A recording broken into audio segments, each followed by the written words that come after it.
आज यार बघा घरीच होतो आणि काही काम पण नव्हतं, त्यामुळे यार मग मी आलो अजयकडं आणि अजयला म्हणलं चाल यार कुठं तरी जाऊन येऊ. मग त्यानंतर यार त्यानं कपडे घातले होते आणि विहिरीवर काम होतं आणि मक्का पण बघ म्हणे कसं काय, म्हणलं एक नंबर आहे. आता अजयला घेतलं होतं आणि त्यानंतर आलो गावात, म्हणलं देवीदासला पण घेऊ.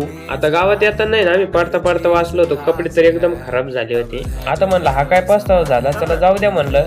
देवीदास म्हणत होता माझे कपडे घाल, म्हणलं चल जाऊ दे म्हणलं, आता संध्याकाळचं कोण नाही पाहणार कपड्याकडे. आणि आता सध्याचा विषय असा आहे का पाऊस कमी, पण तुम्हाला सांगितलं नदीलाच मोकार पाणी आपल्या इकडं. मंदिराच्या आतमध्ये आलेच नंतर आम्हाला लाज वाटायला लागली, कारण की म्हणलं यार मंदिर बघा काय चमकू राहिलं ना, आपण बघा कसे आतमध्ये दर्शन झाले. त्यानंतर बाहेरच्या साईडला आलो आम्ही इकडं, म्हणलं सगळ्या देवाचं दर्शन घेऊन टाकू म्हणलं, एकादशीचं कोणत्याच देवाला राग यायला नको म्हणलं. आता हे दोघं सोबत असलेच नंतर जेवढे फोटो काढी त्यांना तुम्हाला सांगितलं तेवढे फोटो आहे ना पोरी सुद्धा काढीत नसत. आता इथं अंधार पण पडायला लागला होता आणि आम्हाला पण घरी जायचं होतं. मग मंदिराला टाटा बाय बाय केला आणि आम्ही निघालो आणि घरी येता येता पार अंधार पडला होता मला.